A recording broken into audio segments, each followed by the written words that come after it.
Hello friends, my name is Sonal Kranti Kiran Magre. I am explaining structure of nephron. तर आपण आज structure of nephron बघणार आहोत. Nephron काय आहे हे सांगणार आहे मी आज तुम्हाला. आणि हे सगळं स्ट्रक्चर बद्दल इन्फॉर्मेशन सांगण्याआधी तुम्हाला माहिती असायला हवं नेफ्रॉन म्हणजे काय.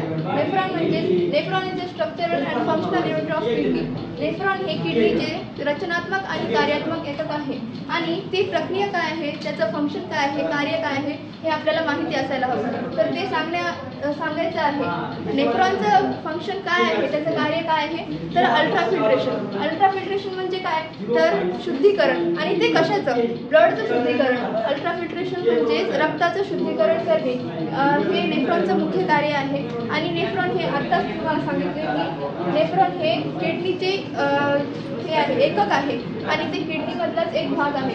आणि म्हणजे किडनीचंच एक कार्य आहे हे अल्ट्राफिल्ट्रेशन. व अल्ट्राफिल्ट्रेशन नेफ्रॉनमध्ये होते व नेफ्रॉनमध्ये ते कुठे होते तर ते आपल्याला आज बघायचं आहे. तर ही आहे नेफ्रॉनची डायग्राम व हे आहे ॲफ्रंट आर्टेरियोल. ॲफ्रंट आर्टेरियोलमधून ब्लड इथे येते. ॲफ्रंट आर्टेरियोलमधून हे ब्लड या ग्लोमेरुलमध्ये येते. हे आहे ग्लोमेरुल आहे हे जे बंच. तर आताच मी तुम्हाला सांगितलं की या अशा रक्तवाहिन्यांच्या जाळ्याला ग्लोमेरुल्स असे म्हणतात. आणि ग्लोमेरुल्समध्येच हे अल्ट्राफिल्ट्रेशन होत असते, म्हणजे रक्तशुद्धीकरण होत असते ग्लोमेरुल्समध्ये. या ग्लोमेरुल्समधून रक्तशुद्धीकरण होऊन या पोडोसाइट सेलमधून जे युरिन बाहेर पडतं, मूत्र बाहेर पडतं, या पोडोसाइट सेलमधून मूत्र बाहेर पडतं. आणि रक्त शुद्ध झाल्याच्या नंतर या इफ्रंट आर्टेरियोलमधून हे ब्लड हे शरीराच्या बाहेर पडतं, शरीरामध्ये पडतं. या ग्लोमेरुलमधून शरीरामध्ये असं ब्लड पडतं आणि हे इथून पोडोसाइट सेलमधून जे युरिन बाहेर पडतं. आणि इथे आहेत या इपिथेलियम सेल. या इपिथेलियम सेल्स आहेत.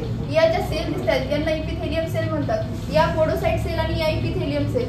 आणि हे जे वॉल दिसते हे वॉल आहे विसरल वॉल. या वॉलचं नाव आहे विसरल वॉल, जिथे पोडोसाइट सेल आहेत. आणि या इपिथेलियम सेलचं जे वॉल आहे त्याला पेरिएटल वॉल असं म्हणतात. आणि हे आपल्याला हे आता कप लाईक स्ट्रक्चर दिसतंय तर ह्याचं नाव काय, ह्याचं नाव आहे बोमेन्स कॅप्सूल. आणि नेफ्रॉन हे दोन भागामध्ये डिवाइड झालेलं आहे. एक बोमेन्स कॅप्सूल आणि दुसरं रिनल ट्यूब्यूल. इथे आहे बघा, हे मार्फिजियन बॉडी आणि रिनल ट्यूब्यूल दोन भागांमध्ये झालेलं आहे. हे एवढं कपलाय स्ट्रक्चर, हे एवढा भाग आहे, हे हा मार्फिजियन बॉडीचा भाग आहे. आणि हे खालचा जो भाग दिसतोय हा आहे रिनल ट्यूब्यूल. आणि आपण आता खाली बघणार आहोत. युरिनचे इथे येते, इथं आहे हे नेफ्रॉनचं नेक. आणि खाली आल्यानंतर हे ब्रश बॉर्डर दिसते आपल्याला. त्या ब्रश लाईक असं आहे, त्याला ब्रश बॉर्डर म्हणतात. आणि यामध्ये जे रिकामी जागा आहे हे ल्युमेन जे आहे ह्याचंच नाव आहे युरिनरी पोल. ह्यालाच नाव दिलेलं आहे युरिनरी पोल. इथून जे युरिन असं बाहेर जातं आणि इथे येतं. आणि इथे आहे पीसीटी.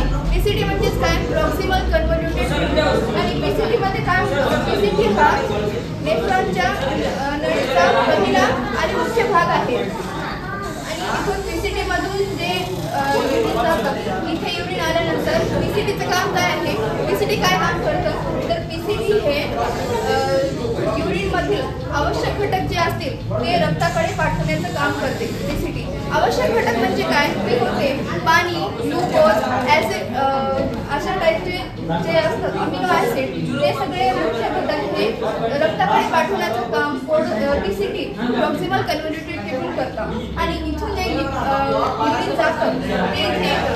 हे काय आहे, हे हा जो भाग आहे हा आहे loop of Henley. Loop of हेनलेमध्ये काय दोन पार्ट्स डिवाइड केलेले आहेत. लूप ऑफ हेनलेचे 2 पार्ट्स आहेत. एक आहे डिसेंडिंग लिम्ब, दुसरा आहे असेंडिंग लिम्ब. आता हे डिसेंडिंग लिम्ब आणि असेंडिंग लिम्ब नक्की काय आहे ते मी तुम्हाला सांगणार आहे. हे डिसेंडिंग लिम्ब म्हणजे काय, descending limb is a thin आहे. हे कसं आहे, पातळ आहे आणि परमेबल टू वॉटर आहे. आणि विथ स्क्वेमस इपिथेलियम सेल्स.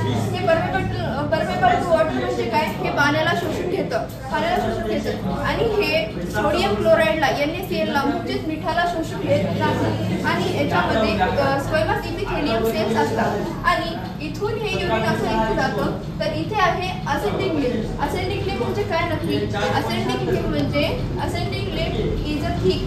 हे कसं असतं, जाड असतं आणि इम्परमेबल टू वॉटर असतं. विथ ह्याच्या ट्युबॉइडल सेल्स इपिथेलियम असतात. आणि हे जाड असतं, इथे पाण्याला शोषून घेतलं जात नाही. मग इथे कशाला शोषून घेतलं जातं तर हे सोडियम क्लोराईडला शोषून घेतलं जातं. इथे पाण्याला शोषून घेतलं जातं इथे घेतलं जात नाही. इथे सोडियम क्लोराईडला शोषून घेतलं जात नाही आणि इथे सोडियम क्लोराईडला शोषून घेतलं जातं. आणि इथे जे अशा आहेत रक्तवाहिन्या, अशा असतात रक्तवाहिन्या इथे, आणि त्यांनाच नाव दिलंय वासा रेक्टा. इथे ज्या अशा रक्तवाहिन्या असतात त्यांचंच नाव आहे वासा रेक्टा. आणि इथून जे असेंडिंग लिम्फ मधून जे युरिन इथे जातं, इथे ते DCT मध्ये रूपांतर होतं. DCT म्हणजेच काय, डिस्टल कन्व्होल्युटेड ट्यूब्यूल. आणि इथे सुद्धा पुन्हा शोषण केलं जातं. इथे काही आवश्यक घटक आहेत का हे सुद्धा बघितलं जातं. नंतर इथे येतं हे म्हणजे कलेक्टिंग डक्ट. इथे कलेक्टिंग डक्ट मध्ये आल्यावर इथे सुद्धा पुन्हा शोषण केलं जातं आणि मग नंतर हे युरिन असं खाली जातं. आणि हे या रिकाम्या जागेला काय म्हणतात, तर या रिकाम्या जागेला